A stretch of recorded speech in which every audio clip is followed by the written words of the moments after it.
¿Cómo están? Yo soy Sergio Valle, me da mucho gusto saludarle esta noche en la mesa de pros y contras.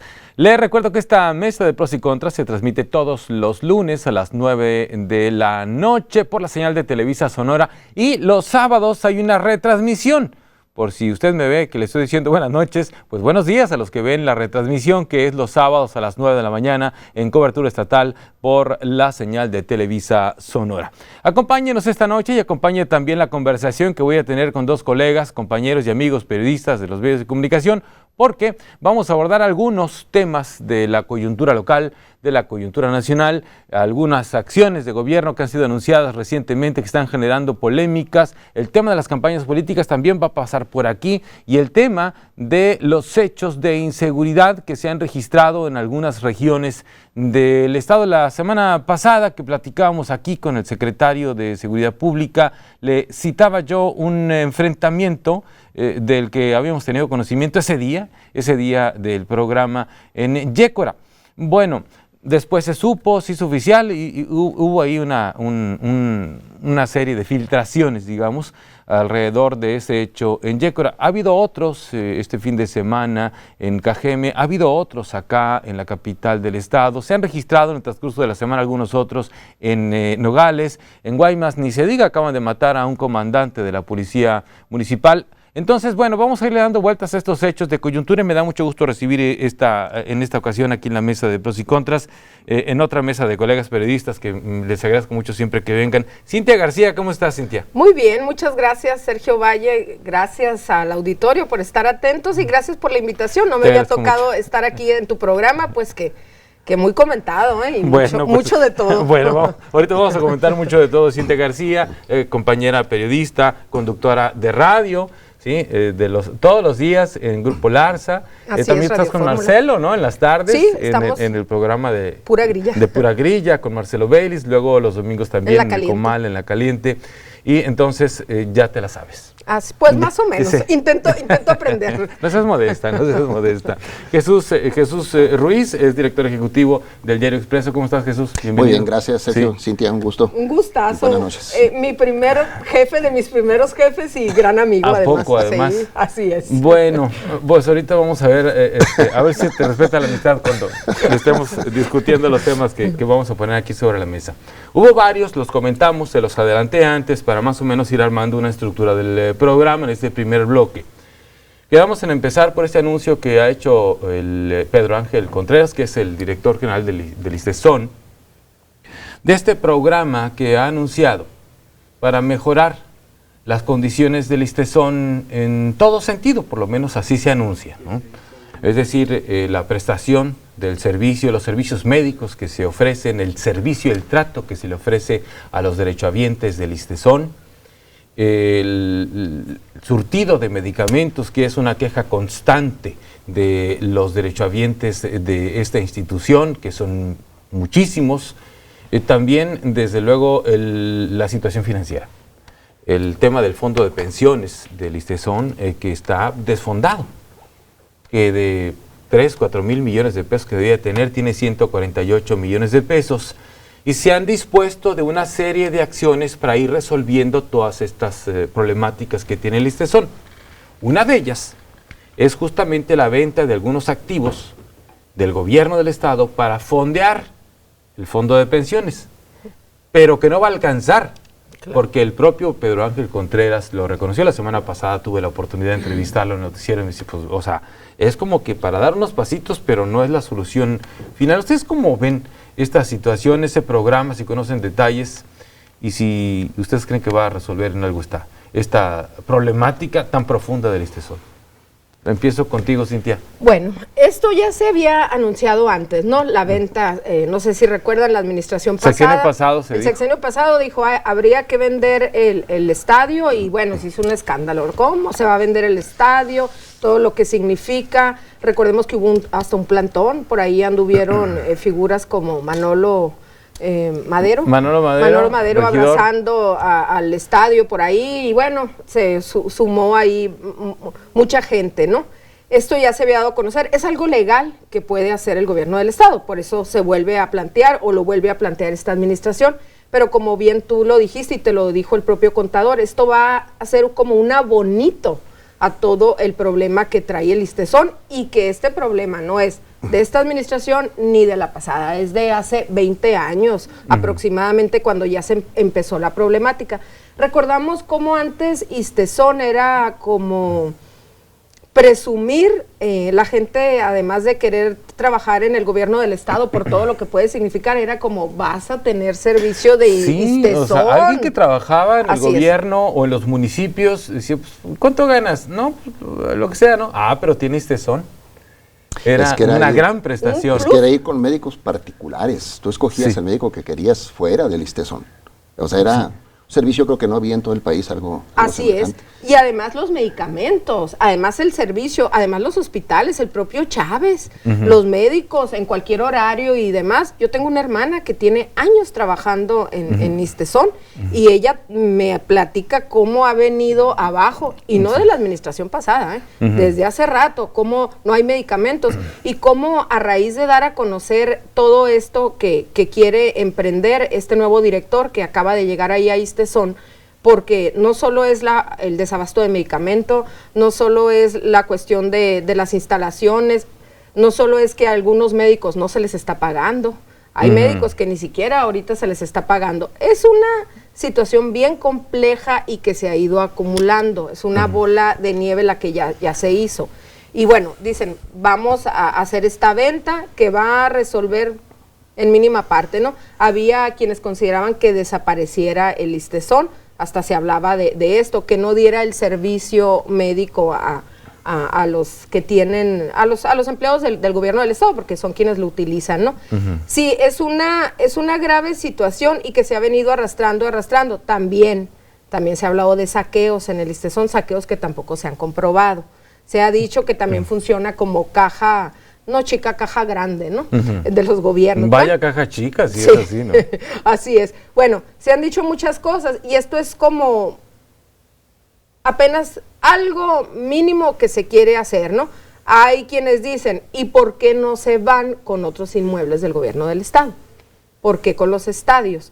Porque pues hay quienes hablan de que un estadio te puede funcionar para muchas cosas, para otro tipo de entrenamientos, pero sabemos que es muy caro también mantenerlo, los estadios. Y hay quienes dicen, ¿por qué vender algo que nos corresponde a los sonorenses? Sí, yo leí esa reflexión y estamos compartiendo algunas imágenes del estadio y del momento en que Pedro Ángel Contreras hacía el anuncio. Por cierto, están muy maltratados, desde luego, el estadio Héctor Espino en este momento. Es el estadio Héctor Espino y el Tomás Oros en Obregón, que son lugares emblemáticos para la afición beisbolera. Y la reflexión que se hacía, Jesús, seguramente tú también la leíste, es, bueno, ¿por qué van a vender un bien que es de todos los sonorenses para resolver el problema de una parte de los sonorenses, que son los derechohabientes del ISSSTESON? Bueno, el por qué creo que tiene una explicación mucho más profunda. Viene de un problema de tipo político. Es decir, el tratamiento político que se ha dado al ISSSTESON siempre.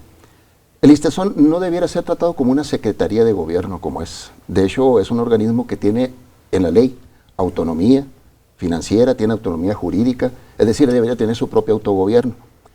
Tiene, de hecho, el órgano máximo de gobierno del ISSSTESON es una junta de gobierno donde están representantes de los sindicatos, de organismos, de la parte patronal, que es el gobierno, o sea, el director debería ser la parte patronal.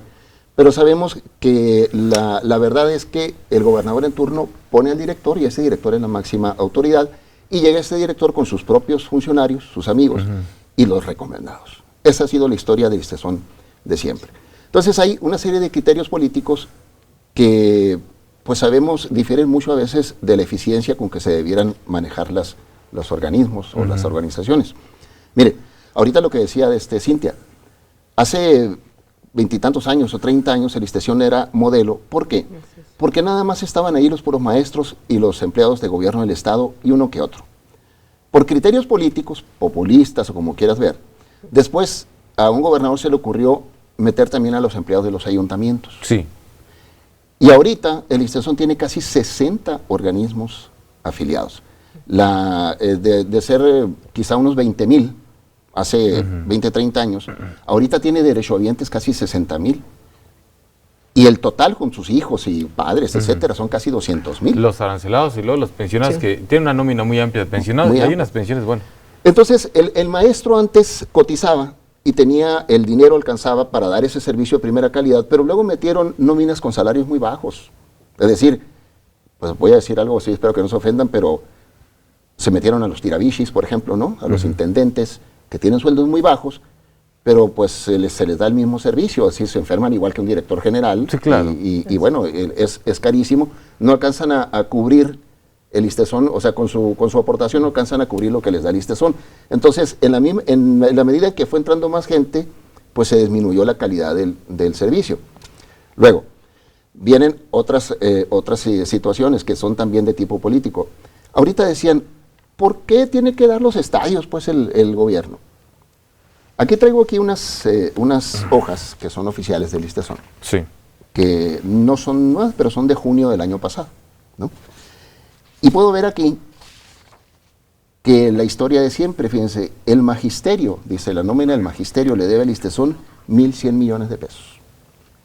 Los servidores públicos, o sea, que son empleados del gobierno del Estado, o sea, es decir, lo que debe darle el gobierno del Estado al ISSSTESON, ¿le deben? Tiene casi 800 millones de pesos. Bueno, vamos a dejarla ahí y regresamos con esa parte al segundo bloque de Pros y Contras. Esta es la mesa de Pros y Contras. Estoy platicando con mis colegas periodistas Cintia García y Jesús Ruiz.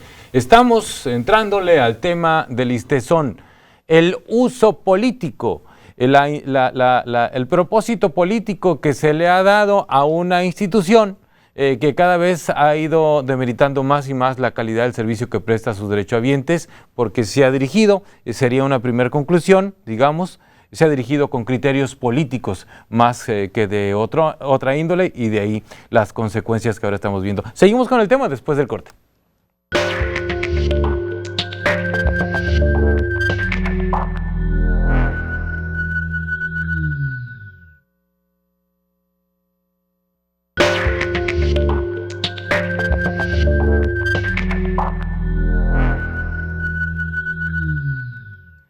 Es el tema del ISSSTESON, el primero que estamos abordando esta ocasión en la mesa de Pros y Contras. Nos quedamos, Jesús Ruiz, contigo porque estabas enumerando lo que muchos organismos le deben al ISSSTESON. El Ayuntamiento de Hermosillo le debe casi 140 millones de pesos. Los ayuntamientos, casi todos, le deben mucho dinero al ISSSTESON. Les comentaba aquí ahorita que la suma, para no ser muy amplio esto, le deben al ISSSTESON, hasta junio del año pasado le debían 3,073 millones de pesos. Es decir, todos los organismos afiliados, los ayuntamientos, el propio gobierno del Estado, ¿no? La nómina del magisterio, etcétera. ¿Pero por qué no les cobran? Pues porque hay un criterio político. O sea, es decir, le cobran al ayuntamiento y se hace la revolución, ¿verdad? O sea, entonces, ese es el problema. La Junta de Gobierno, teóricamente, la Junta de Gobierno del ISSSTESON debería, si las cosas se hicieran bien, pues poner un administrador, ¿verdad?, del instituto que cuidara los dineros de los trabajadores, pero la verdad es que no ha sido así nunca. Entonces, ahorita que decía Cintia de la situación de los saqueos, pues ¿qué pasa? Los propios saqueos también se ven con un criterio político, ¿no? Porque no es el primero que sufre el año pasado. En los años 90, recordamos muy bien, el fondo de pensiones también fue desfondado, ¿no? Y por eso fue que el gobierno de Eduardo Bursa en el año 2005 tuvo que hacer una reforma a la ley 38, donde se le aumentaron las cuotas a los trabajadores, y hubo marchas y hubo protestas y fue un momento complicado, ¿verdad? Se lo aventó el gobernador, la verdad. Se aventó el tiro, se aventó un buen tiro ahí, Burro, ¿no? Así es. Y la verdad que fue lo que le dio un poco más de vida. Supuestamente le iba a dar 20 años de vida al ISSSTESON, pero como no hicieron las cosas bien, pues ahorita está en una crisis otra vez profunda, de la que, como bien dicen ustedes, el hecho de vender estos activos pues va a ser un aspirinón, ¿verdad? O sea, si vendieran esos activos, si se vendieran, no se va a resolver el problema. Ya quedó claro, porque incluso el propio Pedro Ángel Contreras, el director, lo ha dicho. Lo reconoció. Y más si no se cobra esa cartera vencida. Me decía Pedro Ángel Contreras que el gobierno del Estado estaba al corriente, ¿sí? Pero esta administración, ¿no? Entonces, un gobierno es un conjunto de instituciones que cada 6 años cambia de cabeza, pero ahí están. son las mismas instituciones las que finalmente le deben. Y era de lo que se quejaba, recuerdo, se quejaba en corto, porque en público nunca lo decía Teresa Lizárraga, la directora del sexenio pasado, que no le transferían las aportaciones de los trabajadores. Así es. Y quién sabe cuántos más de los 72 ayuntamientos que tenemos en Sonora estén en la misma situación, el Congreso del Estado, el ISAF, bueno, una cantidad importantísima de organismos que no le están pagando al ISTESON, y que si no se arregla eso, pues por más que vendan todo lo que quieran vender, no se va a resolver. No va a haber solución. Y tan desesperado se ve, y tanto a lo mejor ganas de querer hacer algo para solucionarlo de el actual director, Pedro Ángel Contreras, porque hasta algunos comentarios desafortunados, ¿no? De hecho, se quejaban los médicos después de que él da una entrevista y dice: es que los médicos del ISTESON, los médicos no son como los médicos del Seguro Social, porque quieren recetar más de 3 medicamentos, dice, ¿no? O sea, pues si los médicos recetan de acuerdo a la enfermedad del paciente, claro, o a las enfermedades del paciente, ¿no? Pero se le ve así como una forma de desesperado, ¿no? Como bueno, o sea, receten poquito para que alcance, pues. Exacto, por favor. O sea, van a llegar a lo que estuvo el extremo. Sí, en el ISSSTE, en un tiempo estuvieron en que abrían las cajas y le daban la mitad de las pastillas o 10 pastillas al viejito y a la viejita. O sea, estabas despachado con unas tijeras cortando las tabletas para dar mitad de mitad. ¿Sí? Pero fíjate, ahorita, ¿qué es lo que está pasando? El sexenio pasado, decías ahorita que la directora en corto te decía, es que allá se están quedando con el dinero, no lo están pasando, y por eso el fondo de pensiones... Es que Villalobos no me ha pasado el dinero, decía por eso ella, se acabó el fondo de pensiones. Pero la junta directiva, que está integrada por los representantes de los sindicatos, se dieron cuenta, claro que sí. Y son los que deben cuidar, son el máximo órgano de gobierno. ¿Quiénes integran esa junta directiva? El representante del SUSPES, el representante del CENTE, el representante de gobierno del Estado, y ahí creo que son como 5 o 7 personas. Las pero que al final de cuentas, pues no pueden. De los poderes, ¿no? Entonces, esas personas, pero cuando menos no debieron haber pecado de omisión, ¿verdad? O sea, es decir, si se dieron cuenta, debieron haber advertido en cuidado del instituto lo que estaba pasando, pues, de que el fondo se iba a secar porque no le estaban transfiriendo los recursos. Es decir, muchos dicen, la gente, se lo clavaron el dinero. En términos reales, no se lo clavaron, ¿no? La verdad es que no lo dieron. Que eso debería ser motivo de cárcel, porque es jugar con el dinero de los trabajadores, no era de ellos, es un dinero privado ya. Sí. O sea, es decir, el dinero se descuenta del sueldo de los empleados, claro, y es dinero y privado. En ese momento pasa a ser dinero privado. Sí. El fondo de pensiones no es un dinero público, es un dinero privado, particular. En ese sentido es el desfalco, es decir, eso sería motivo suficiente para que los funcionarios estuvieran, no digo en un proceso penal, para que estuvieran en la cárcel, pero volvemos a otra situación de este país de tinte político, de que pues las leyes están hechas para que sucedan estas cosas y que nadie los pague. Bueno, entonces, ¿qué tendría que suceder para realmente resolver ese problema? Pues que primero que pagaran todos esos adeudos que hay, ¿no? Y de entrada, ¿no? Y no solo irse con a lo mejor estos 2 estadios. ¿Cuántos inmuebles hay?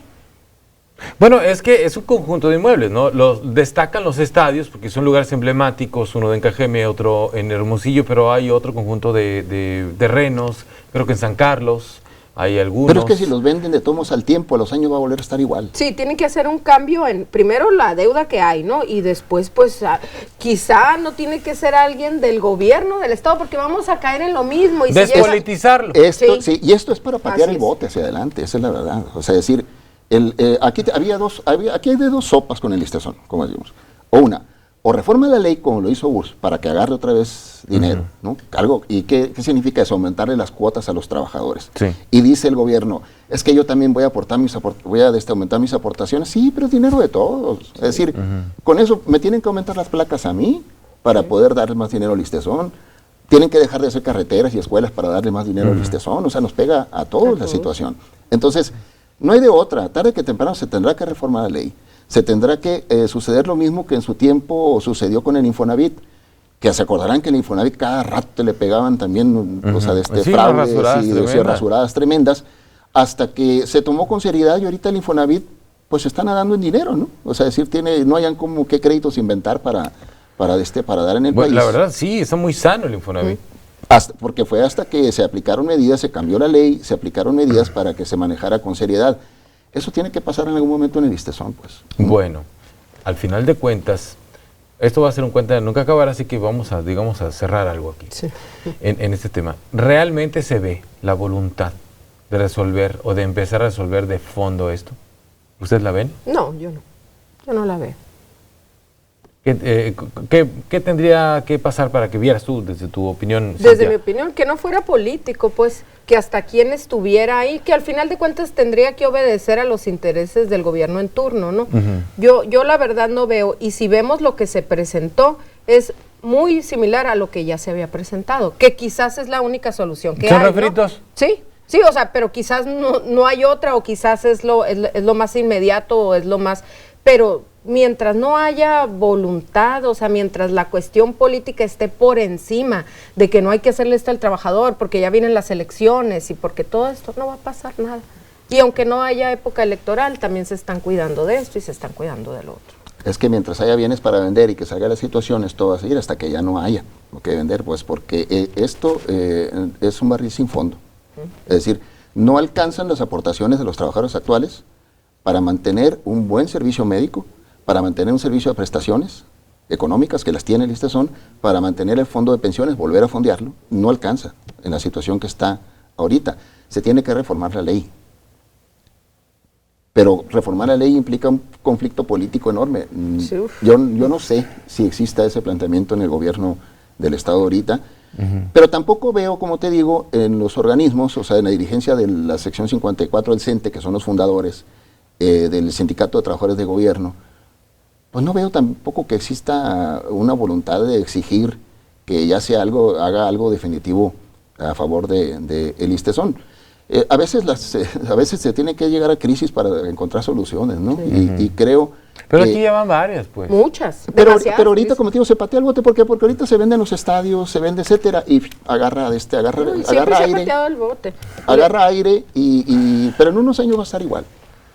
Pues entonces, habremos que ver hasta dónde camina y hasta dónde alcanza esto, porque finalmente también intervienen los criterios políticos. Yo no sé cuánto le deba, por ejemplo, el ISTESON, el Ayuntamiento de Guaymas, que ahora está administrado por un panista. Así es.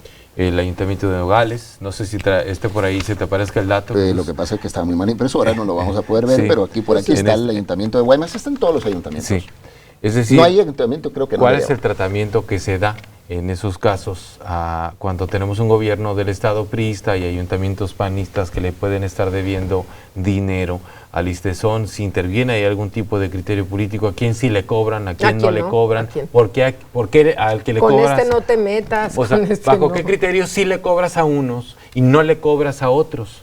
Es que imagínate, el ISTESON le quiso cobrar a la universidad, ¿no? Fue un problemón, nunca le pudo cobrar. La verdad, o sea, por más brincos y que dieron, o sea, nunca le pudo cobrar. ¿Por qué? Porque pues estaban los sindicatos diciendo, hey, primero arréglame mi problema de las pensiones y luego cóbrale, ¿no? Sí. Entonces, ese cuento no acabar, pues cada quien jala también agua para su molino, ¿no? Entonces, no es esto nada más responsabilidad del gobierno en turno.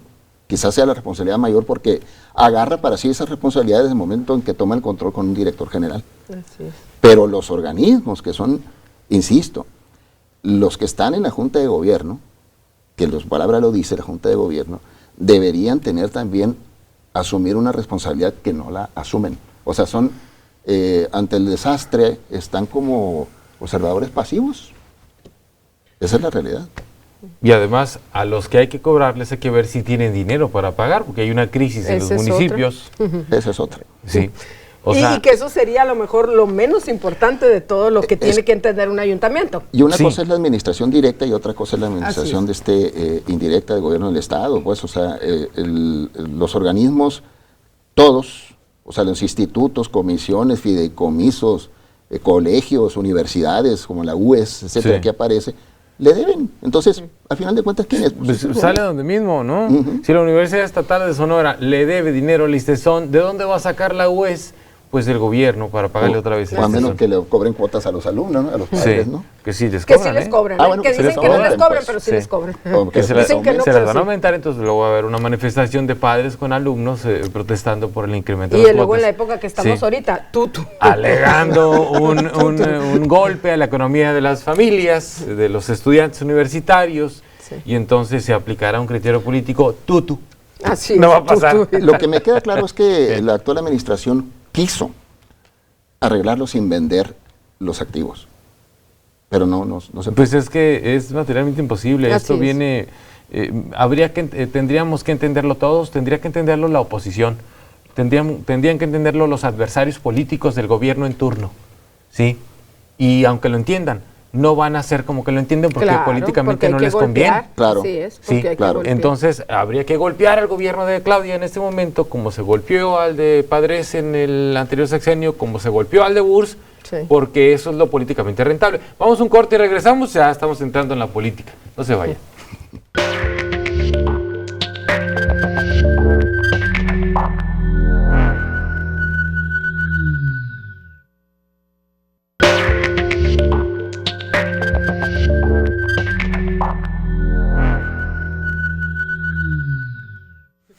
Bueno, sigo platicando aquí. Llevamos sobre el tercer bloque de esta mesa de pros y contras, platicando con Cintia García, mi compañera, colega, periodista de radio, y también con Jesús Ruiz, que es director ejecutivo del Diario Expreso.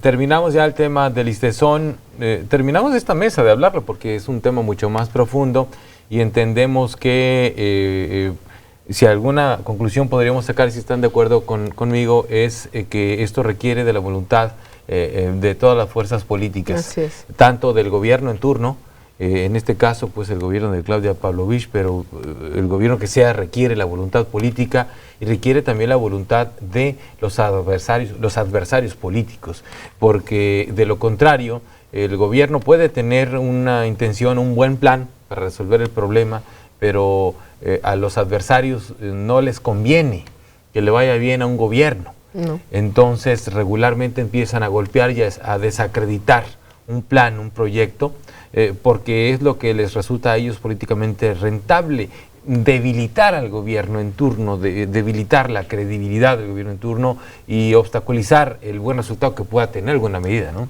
Claro. Es decir, eso que dices tú de que haya la voluntad de toda la fuerza política, eso no lo van a ver nuestros ojos, ¿no? Y eso nunca va a pasar, nunca va a pasar, seamos realistas. Sí.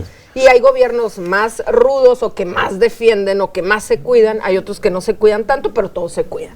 No, la verdad es que se necesita una voluntad política de hacer frente, o sea, de pagar consecuencias políticas en cierta medida, ¿no? Digo, ya lo tuvimos, la verdad. Pagar el costo, ¿no? La verdad que Eduardo Bursi se aventó, hay que reconocerlo, ¿verdad? Se bajó los pantalones y como gobernador y puso eso y le hizo frente a las protestas. Porque si no, el propio gobernador en ese tiempo lo decía, si no, a ver, ¿qué tengo que hacer? Tengo que agarrar dinero y voy a dejar de meter a las escuelas, no voy a hacer carreteras, te voy a tener que aumentar los impuestos para metérselo al listezón. Buen tiro, sí que se lo aventó. Yo hablé hace unos días con Eduardo Bursi para invitarlo. Y me dijo, yo ya pasé de moda, me dijo. Sí. Y luego, pues ni tanto, y se anda tomando fotos usted ahí con candidatos a senadores. No, y trae bastante escándalo ahí en Ciudad Obregón, no solo él y su familia. Los Burs. Bueno, pasemos al tema de la política. Vamos a ver si nos alcanza el espacio para hablar de esta parte. Estábamos en lo que toca a las campañas a la presidencia de la República. Ya tuvimos la visita aquí, pues ya han venido, José Antonio Meade, que ya solicitó su registro en el INE. Ya vino Andrés Manuel López Obrador hace algunos días también, que tuvo su arranque, es que no sé cuántos arranques lleva, porque de repente arma sus eventos y sus discursos, Andrés Manuel, de tal forma que parece un arranque de campaña. ¿Sí? Entonces se monta fuera del INE y pronuncia un discurso con su esposa al lado y parece un arranque de campaña. Sí, pero realmente ya arrancó hace mucho. Hace 18 años. No ha dejado de estar arrancado, te voy a decir. Es que arranca y arranca. No ha descansado. Y Meade parece que no arranca. No arranca. Necesita arranque. Necesita un arranque. Y Anaya, que no ha venido, pues con el frenón que le están dando. Así es. Por el tema de los escándalos. digamos, ¿cómo ven ustedes este panorama rumbo a las elecciones presidenciales? Se queda Margarita Zavala, el Bronco, Ríos Peter, Pedro Ferriz, quedan fuera, con la buena intención, si es que era buena, y se quedan estos 4. Sí. ¿Cuál es el escenario que ustedes pueden dibujar? Pues Andrés Manuel sigue fuerte y va para arriba, ¿no? Que tiene 18 años que lo avalan, ¿no? Si vemos una de las encuestas que les preparan para la presidencia de la República, vemos el comparativo del 12 de diciembre del 2017 al 15 de marzo, todavía subió, ¿sí? Porque hay quienes dicen, ya Andrés Manuel... Pues, ya llegó al techo, ¿no? Y a lo mejor ya llegó al techo, ¿no? Pero no empiezan las campañas, no tenemos que perder de vista eso, ¿no? Mira, y para lo peor o para lo que no traen ni propuestas, ninguno, porque quizás no pueden hablar de propuestas porque los van a sacar de la contienda, ¿no? Pero es increíble cómo te encuentras, no solo en las encuestas, en cafés, en pláticas, en donde sea, ¿qué te dicen? Voy a votar por Andrés Manuel porque no quiero que llegue el PRI ni el PAN. O sea, no te dan una razón de peso o una razón, nada más porque ya me tienen harto, ¿no?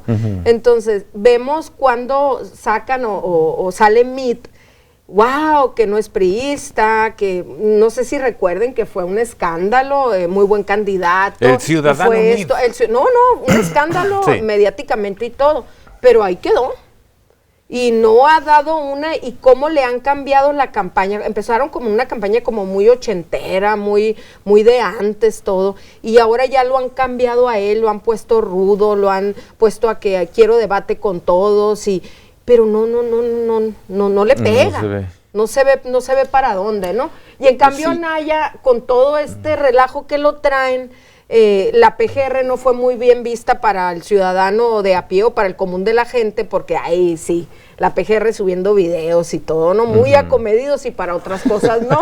Entonces, cuando para otras cosas no hacen mutis, ¿no? Entonces yo creo que está muy difícil que MIT, yo lo veo que llegue a subir, o sea, como que ya no ha tenido el hombre, ¿no? Si el PG perdona, que no perdona la PGR. Si MIT llega va a ser si MIT gana va a ser por circunstancia, es decir, no por él. Ya hemos visto que pues él, su imagen, su proyección no está a la altura de los otros candidatos, es la realidad. Es decir, no te transmite nada sentimiento, que es como vamos a votar. O sea, la gente va y vota por sentimiento, no se pone a razonar que trae un mejor programa, etcétera. Los candidatos conectan con la gente. Ah, claro. Deben de tener esa habilidad de conectar con la gente, de llamar, de seducir al ciudadano. De seducir y provocarme un sentimiento para que yo vaya y votar por esa figura. Lo de Andrés Manuel no es nuevo su situación, o sea, ya sucedió en Estados Unidos hace 2 años, ¿no? Es decir, un candidato pues, que no traía no propuesta, o sea, simplemente era antisistémico, como era Donald Trump, en una sociedad supuestamente mucho más educada, más avanzada, pues va y vota con el sentimiento y elige a Donald Trump, ¿no? Aquí en este país, ahorita, pareciera que hay un 40% de las personas que están ya decididas en su voto para ir por Andrés Manuel López Obrador. Falta ver. Bueno, ese 40% es de las personas que están dispuestas a votar, no hay que perderlo de vista. Y las que ya tienen definido su voto. Regularmente todas las campañas las definen al final de cuentas los llamados votos switchers, es decir, los que no tienen todavía elección, que siempre andan alrededor del 20%. Para eso son las campañas. Las campañas difícilmente le cambian la modo de pensar a una persona que ya tiene decidido su voto. Sí lo logran hacer, pero no en gran medida. Realmente convencen a los que sí quieren votar, pero todavía no saben por quién. ¿Quién se va a llevar ese 20%? Es precisamente el chiste de las campañas, como decía. Ya tienen decidido su voto los que siempre han votado por el PAN, por el PRI, por Morena. No va a haber argumento que los haga cambiar de opinión. No, el voto duro pues, no. Y yo creo que ahorita que mencionas esto, yo creo que, por ejemplo, ahora con este candidato que fue MIT, que al inicio causó mucha, no sé, no es priista, y curiosamente, ¿no? Ahora los partidos lo que mejor les puede ir es lanzar a quienes no militen en el partido, ¿no? pero no transmite emoción. Yo ahí la veo muy difícil. Que de añadirse Mitt con Anaya, que se oye así como que muy difícil, o de que Margarita le pueda dar el apoyo a Mitt, creo la veo un poco más fácil, ¿no? Pero se ve extraño, ¿no? Pero la emoción hace falta para todo y a un candidato le urge. No veo un debate, si bien es el hombre, dicen, más preparado, el hombre con mejor currículum, el hombre con... Pero no ha demostrado en ninguna entrevista eso, te da flojera ver las entrevistas de Mitt, no sé qué les pasa a ustedes, ¿no? Pero no comunica, exacto, lo que pasa es que no transmite, o sea, no es un tipo parece que está muerto pues, en vida el hombre. Esa es la realidad. Entonces, si tú lo comparas con Andrés Manuel López Obrador, Andrés Manuel López Obrador no te dice nada. O sea, son frases, son mucho lugares comunes, o sea, decir, nunca ha dicho un plan, la verdad. O sea, ni siquiera estadística. No sabemos qué va a hacer en materia de seguridad realmente.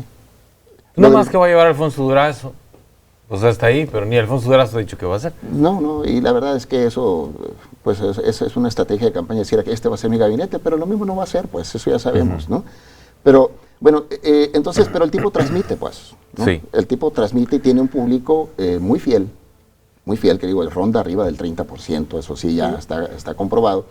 Pero, ahorita que decían dos personajes, Eduardo Burs y Ramón Corral, que fueron rivales. ¿Así? Recuerdo muy bien una plática con Ramón Corral en diciembre del 2002, diciendo que el de oposición te diga, ¿no? O sea, o más bien el rival te diga, mira, voy 26 puntos abajo. Recuerdo muy bien que con las encuestas. Y terminó perdiendo por medio punto. Las campañas cambian mucho, ¿eh? Claro. O sea, decir, los que se anden midiendo el traje ahorita ya para tomar protesta con Andrés Manuel López Obrador, vale más que no se precipiten. O sea, las campañas pueden cambiar esta situación. Y los otros, los que están confiados en que las cosas, en que Andrés Manuel López Obrador se vaya a equivocar, como siempre dicen, pues vale más que se pongan a hacer otra cosa. El tipo ya aprendió, ¿no? El tipo parece ser... Es una estrategia distinta. Parece ser que no se ha equivocado hasta el momento, no quiere decir que no lo vaya a hacer, pero... Pero tampoco es garantía que se vaya a equivocar, pues no, vaya claro. cosa, ¿no? Así es. Basar tu esperanza o soportar tu esperanza de triunfo en los errores del contrario. Y además, como lo veíamos antes, que sigue siendo lo mismo, sin un discurso complejo, sigue igual, pero ahora llevándose gente de todos lados, ahora como conformando, ahora dijo, ahora no me peleo. Ahora sí está haciendo la República Amorosa, pues, que decir. Así es. Aquella que tenía en su discurso en la elección pasada. Pero que nomás era discurso y que no hacía nada y que se peleaba todos los días. Ahora no se pelea. Ese es un tema, ese es un tema importante. El tema de el eventual triunfo del Andrés Manuel López Obrador, sin asegurarlo, porque las campañas cambian mucho, yo creo que los tres estamos de acuerdo en esa parte. El tema de la intolerancia que hay en muchos de los seguidores de López Obrador, y qué pasaría en el caso de que él gane la presidencia con esas ansias de venganza que hay de muchos de sus seguidores hacia la actual clase gobernante, ¿sí? Y los simpatizantes de la actual clase gobernante, porque así como ellos dicen que AMLO es todo, pero AMLO no es todo, ¿sí? Los que dicen que Anaya es todo, tampoco lo es todo. Los que dicen que Mitt es todo, tampoco, ¿sí? Somos un conjunto de cosas, de ideologías, de partidos políticos, instituciones, de gente con y sin partido que ocupamos un lugar en este país y que al final de cuentas tenemos que convivir. Y esa es la parte que no entiendo o no atino a prever yo un escenario. Esa es mi percepción en lo personal. ¿Qué pasará? ¿Cómo vamos a convivir? ¿Cómo van a convivir aquellos que no estuvieron de acuerdo con López Obrador con los que sí estuvieron de acuerdo con López Obrador, votaron por él, lo vieron ganar y ahora van a sentirse con unos ánimos de superioridad tremendos? Yo sé que no todos, pero yo siento que puede haber un problema porque la pasión es tremenda ahí, sí. Es tremenda. Es que no nos engañan, ¿verdad? O sea, los signos de intolerancia de Andrés Manuel López Obrador no los oculta. Siempre los ha hecho ver. Es como decimos, oye, para conocer a una persona dale poder, ¿no? Entonces decimos, a veces el policía tú lo conoces de civil y dices, qué buena persona, pero se pone la gorra y se transforma. Se pone bravo. Se pone bravo. Entonces, Si así Andrés Manuel López Obrador es intolerante, dicen muchos, pues ya lo quiero ver con la banda presidencial. Y eso asusta, la verdad. Claro. O sea, te da, cuando menos dices, te mete un margen de incertidumbre. Y hay quienes dicen, no, es que este país tiene ya las suficientes instituciones, equilibrios como para que no pase nada. No pase nada. Pero bueno, pues, Sí. así no, y luego hay otros que nos dicen, bueno, es que así dijeron los venezolanos, ¿no? Sí. Así dijeron Sí. los venezolanos, no va a pasar nada. Y otra cosa Y sí que, pasó. que no mencionamos ahorita, que Jesús decía que las campañas cambian mucho y nos compartía la plática con Ramón Corral. Anaya como candidato puede, aún y con todo el golpeteo que le traen, o sea, puede ser un mejor candidato a comparación de Mitt, de lo que ha mostrado Mitt, porque no creo que ya a Mitt le pongan emoción, ¿sí? Ya lo veo eso muy difícil, eso es algo del sentir. Y si ponemos a López Obrador, nada más chequemos los videos, las entrevistas de Anaya. Anaya puede dar mucho en campaña. Sí. Sí, yo creo que Anaya es el mejor candidato, ¿eh? O sea, él, su preparación, su capacidad de discurso, su capacidad de polémica, etcétera, es el que se ve mejor. Con todo y que digan del pillo y de todo lo que ha hecho y todo, ¿no? Depende mucho del diseño de las campañas, no hay que perderlo de vista, siempre... A ver qué discurso le construyen, qué propuestas le arman. Y la guerra sucia. Está prometida esta como la campaña más sucia, ¿no?, de la historia. Sí, ¿no? pues Que, sí, lo que ya. dicen. Está anunciada, ¿Ya? ¿no? Ah, bueno, pero la campaña todavía no empieza, va a empezar dentro de Y 15 ya años. tenemos- y ya estamos en tenemos- las intercampañas. Exacto. Sí. Pero Oigan, ya a ver, tenemos mucho. Está muy buena la plática, nada más que nos quedan 12 minutos. Uy. Las fórmulas al Senado por Sonora. Tenemos 3. La de el PRI, Partido Verde, PANAL, con Silvana y Maloro. La de la coalición por México al Frente, PAN, PRD, Movimiento Ciudadano, Antonio Ciazarán, finalmente se deciden por Leticia Cuesta. Y la de Morena, ya sabemos, Lili Telles y Alfonso Durazo. Se anticipa, alguien decía, bueno, es que va a ser una elección del tercio mayor. Pues si nada más hay 3 fórmulas, pues Sí. va a ganar el tercio mayor, ¿no? Digo, Claro. sí, no hay manera de repartirla entre 4, si nada más va a haber 3, Ujú. ¿sí? Pero ¿qué tan mayor o qué tan menor puede ser? Se advierte una fórmula de Morena muy competitiva a diferencia de otras ocasiones. Por lo menos es un escenario que se ha dibujado desde algunas encuestas. ¿Ustedes cómo ven esa parte? Mira, vete por el antecedente. La campaña pasada para senadora vamos a decir, bajo el cobijo de López Obrador fue Ana Gabriela Guevara. Sí. Postulada por el PT, pues, pero fuera de Andrés Manuel. Ganó 230,000 votos. La verdad que para ganar la senaduría creo que se ganan con 380 o algo así. Entonces, en esta campaña, pienso yo que van a subir la votación. Per se, que porque se hagan buenos candidatos o no, pero Andrés Manuel López Obrador les va a dar más votos. Sí, a todos. Entonces, Sí. si logran elevar la cifra a los 300,000 votos, ellos seguramente la van a terciar, porque se los tendrán que quitar a los otros, pues le van a quitar a quien, al PAN o al PRI, o simplemente se van a llevar ese voto, como digo, Swish, que está allí, una buena parte. Entonces sí se va a terciar. Aquí es donde viene la otra situación, la fortaleza de los partidos. Porque puedes tener el 30% de las preferencias tú y yo, a tercios, pero a lo mejor tú tienes mucha más estructura, ¿no? Y mucho más dinero, mucho más recursos que ella y que yo. Entonces, lo más probable es que teniendo las mismas preferencias tú ganes porque tienes más partido, más fuerza, más recursos. Entonces, en esa situación terciada, si es así, pues uno pareciera que la puede ganar el PRI, ¿verdad? Porque tiene Por la estructura que tiene. Así es. la estructura que tiene. Porque Morena, ¿qué estructura tiene en Sonora? Les pregunto. Morena tiene una estructura de defensa del voto, así le llaman ellos siempre, Sí, ¿no? pero no es, No es. la verdad que no es tan grande. Esa Sí, es la verdad. no. No es tan grande como la del PAN, no es tan grande como la del PRI. Esa es la realidad de las cosas. La otra, viene también la cuestión del diseño de las campañas. No hay que recordar que por el PAN va postulado un expriista. ¿De qué tamaño puede ser el boquete que le abra Antonio Ciazarán al PRI? No lo sé. No lo sé. Le puede quitar 5 puntos, 3 puntos, 2 puntos, no se sabe. Luego depende también mucho de hacia dónde va orientado el discurso de cada quien, pues, ¿no? Entonces, yo creo que sí partimos, sí atinas cuando dice que sí vamos partiendo con una situación de un panorama de tercios.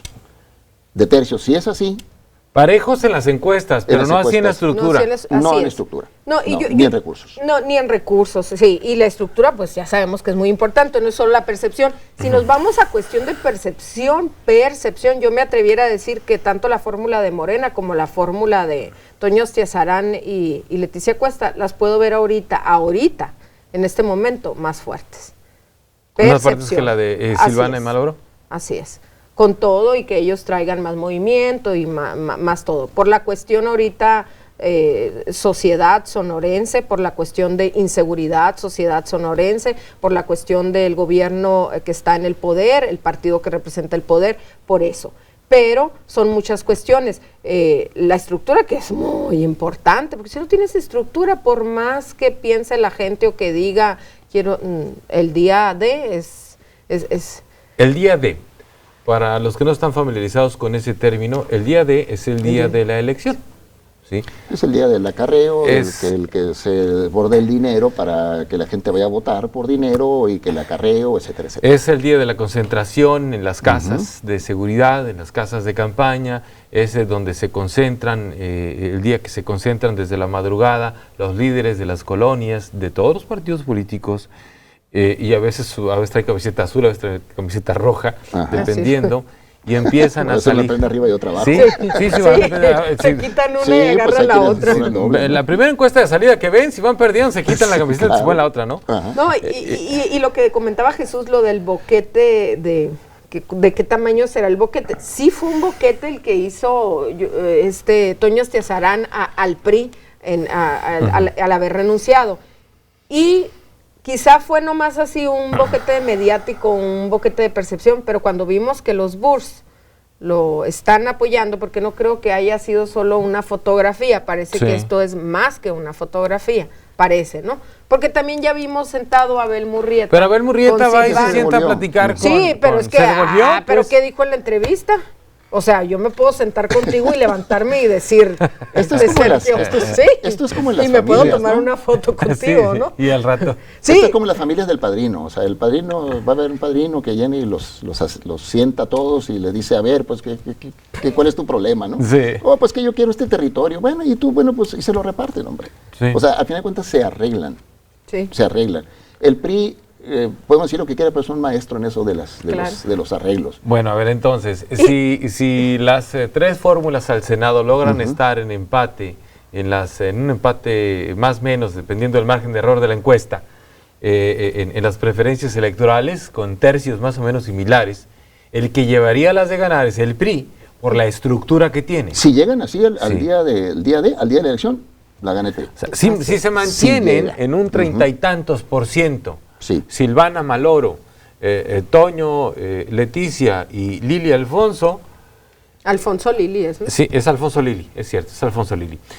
Al final de cuentas... Lili Alfonso, Lili es la cabeza de fórmula. ¿Quién es cabeza de la fórmula? Sí, Lili es la cabeza de fórmula. Sí. Yo estaba al revés. Sí, de hecho tiene que ser... es que tiene que ser mujer. Me equivoqué. Bueno, entonces si llegaran en números parecidos, digamos, al día de... El día de la elección, el día del acarreo, el día de la locura, de las mañanas, todo el mundo haciendo cola, cáiganles, ahí te va la torta, etcétera. No dije eso, esa parte lo vamos a cortar. La parte de la torta no va a salir. Entonces, a esa parte, la estructura gana. La estructura gana. Sí, porque es la historia de este país, hombre. Pues sí. O sea, bueno, a ver, nos quedan 5 minutos de programa, ya nos comimos 7 con este tema. Y a propósito de percepciones, estábamos hablando también del tema de los sellos de inseguridad. A ver si podemos tener una reflexión, si ustedes pueden compartir con el público está en este programa, una reflexión sobre esto que está sucediendo en materia de inseguridad en el Estado, en estos 5 minutos que nos quedan. ¿Con quién empiezo? Hay algo que acusamos la inseguridad a la situación del robo, ¿no? Algunas situaciones decimos, es que se están asentando crimen organizado, etcétera, etcétera.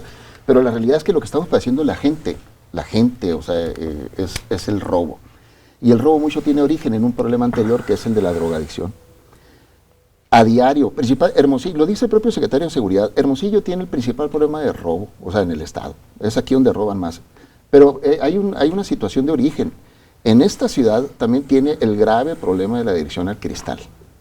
Gravísimo. Gravísimo. Todos los días amanecen miles miles de hermosillenses con lo que le llaman la malilla, es decir, la cruda del cristal, que tienen que salir a robar como puedan.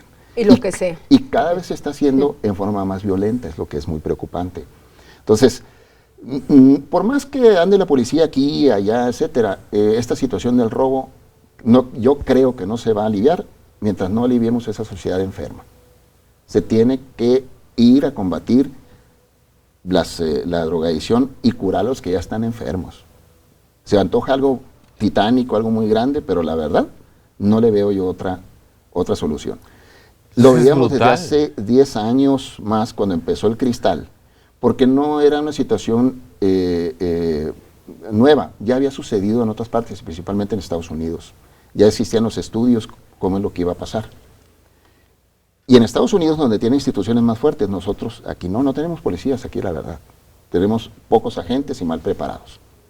Entonces, mal armados. Entonces, mal armados, mal capacitados, mucha corrupción. Entonces, y lo tenemos ahora ese problema. Entonces, se antoja, como digo, un esfuerzo titánico, pero yo no le encuentro otra. O sea, cada día se suman más jovencitos al problema del cristal, y el cristal trae consecuencias de violencia intrafamiliar, de delincuencia, de robo principalmente, ¿no? Y un problema de salud, porque todos esos terminan finalmente enfermos y terminan costando y mucho dinero. Sí, yo estoy de acuerdo con Jesús que la droga y el cristal que es tan barato conseguirlo y que por eso te roban un bote de basura y por eso te roban la manguera por fuera de tu casa, pero también se le ha dado mucho paso al narco. Es un reto para ellos, es un mensaje muy fuerte el que mandan cuando esta semana que hemos tenido cuantos hechos en cualquier parte del estado, pero por ejemplo en Guaymas que matan a un elemento de la policía, a un comandante de la policía, es como decir, autoridad, no funcionas, no sirves, o sea, ya viene el mensaje viene muy, muy fuerte de lo que está pasando, además de la cuestión de las drogas y todo, y además te están robando a cualquier hora en tu casa, habiendo gente en la casa, en todo tipo de colonias. Antes decíamos las colonias con más incidencia, donde hay, ahora todas las colonias están a la buena de lo que pueda ocurrir al día, y cómo te van y te roban ahora. Antes te robaban de madrugada o cuando no estabas, te cazaban. Casi te decían, ya sabemos tu modus vivendi de la casa, ahora entran, aunque hay gente, te amarran y todo, o sea, ya estamos en un nivel en cuestión de inseguridad que algo se tiene que hacer, y yo creo que si bien es cierto se habla de que más patrullas y que capacitación a los policías, pero si los malos mandan o tienen el poder, no va a pasar nunca nada, vamos a estar cada vez más peor porque tienen tomado todo el estado. Bien. Y habría que agregar, y eso sería motivo también para otro programa, porque este ya se acabó, los beneficios que han obtenido muchos reos en el nuevo sistema de justicia penal, que han despresurizado los penales, y es una cifra que se presume sí, pero no sabemos dónde está toda esa gente que ha salido, que antes sobrepoblaba las cárceles de Sonora, ahora no, están en la calle, pero no sabemos qué están haciendo. Sí, algunos habrán regresado. Sí sabemos. Bueno, algunos tendrán trabajo en esto, pero otros no. Entonces, ahí ya tenemos de entrada 3 cosas: el cristal, la liberación anticipada de mucha gente que no se compuso y el crimen organizado. Nada más. Muchas gracias a los dos. Gracias. Hasta luego. Gracias, muchísimas gracias a Cintia García, a Jesús Ruiz Gámez. Gracias a ustedes. Les recuerdo, lunes 9 de la noche y sábado 9 de la mañana en retransmisión en cadena estatal esta mesa de pros y contras. Yo soy Sergio Valle, le deseo una excelente semana.